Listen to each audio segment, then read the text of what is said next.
Surprise! Kanino po galing to? Wala mo. Kila Papa? Wrong! Sige, wala ba? Malapit din sa Kanino, puso kanino? mo. Kanino po? Sa girlfriend mo. Kay Jonah. Jonah? Oo, anak. Kasi nung nakaraang linggo, para bang hindi ako mapakali. Nung nakita kitang para kang nababalisa, nag-aaway kayo. Kaya ang ginawa ko, tinignan ko yung social media mo, tas di ba nakatagtag siya doon? Anong pa? Di hinanap ko. Napakagandang bata naman pala, no? Kaya naiintindihan ko bakit ka na-inlove sa kanya. Di kinausap ko. Kinausap ko lang naman. Pagkatapos, sabi niya sa akin, "Ay, tita, ganyan-ganyan." Tinulungan niya ako mag-surprise. Kaya ayan, padala siya ng pagkain para sa atin. Peace offering ba? Kausapin mo na, anak. Bakit niyo po kailangan gawin to, Ma? Bakit? Wala lang, naisip ko para magbati kayo. Kasi, di ba anak, may kasabihan, make love, not war. O di ba? So, dapat okay na kayo. Mag-usap na kayo. So, ang dali naman po pala maging okay ang lahat sa inyo. Kahit hindi mo naman talaga alam kung ano yung nangyari sa amin. Alam niyo po ba? Hindi mo naman kailangan gawin to eh. Mabuti pa nga yung taong hindi mo hinahanap mo eh. Eh kaming matagal mo nang iniwan. Di mo man lang kami binalikan. Di mo kami hinanap. Kahit hanapin mo man lang yung anak mo, hindi mo ginawa. Pasensya na, anak. Pasensya.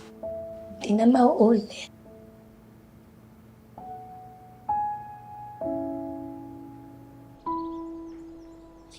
Kalat-kalat. Dumi-dumi ng bahay. Nak, may kailangan ka ba?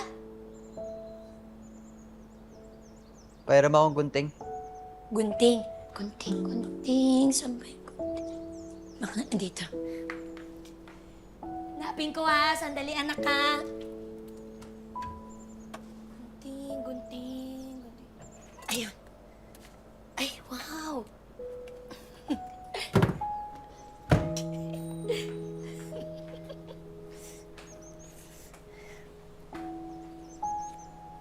Ay, oh.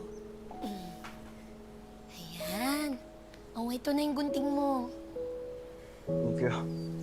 Cute-cute mo dyan sa picture na yan. Paborito ko yan. Ah, speaking of picture, anak, tingnan mo to. Nakita ko lang doon nung hinahanap ko yung gunting, oh. Sa ano yan? Sa Japan, nung nagbabanda-banda pa ang mama mo. After nung Japan, nagkaroon pa ng Korea. Pagkatapos nung nag-Italy pa kami, kung saan na ako umabot. Saya-saya. Masaya. Oh. Iniwan mo nga ako para dyan, di ba? Masaya dun. Excited ka pa talaga magkwento, no? Kung mag-alala, nagpasundo na ako kay Papa. Ay, maaga pa, anak. Hindi na ako babalik dito. Ayoko na. Anak, huwag naman ganun. Ano bang gusto mo?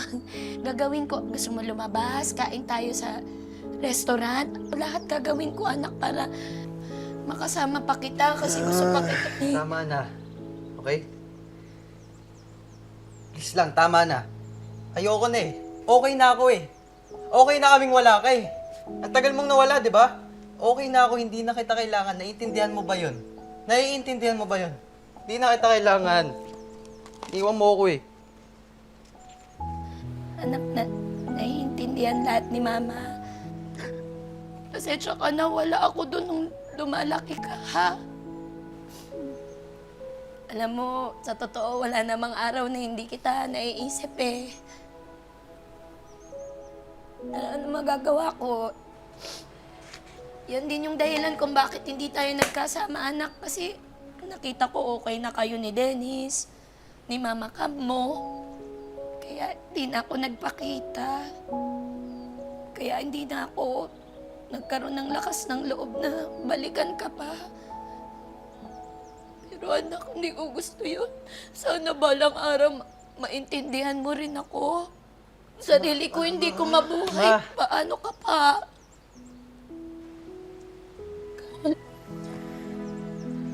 Sabi ko, tama na, di ba? Di mo ba naiintindihan? Hindi ko na kailangan yung explanation mo. Kasi wala naman tamang rason para dun sa ginawa mo sa akin eh. Iniwan mo ako, di ba? Walang tamang rason para dun sa ginawa mo sa akin, ma. Tandaan mo, bata lang ako noon. Aalis na ako. Carl, wag Ma, na bata lang ako ganyan. noon. Tandaan mo yan. Anak, magpapaliwanag si Mama.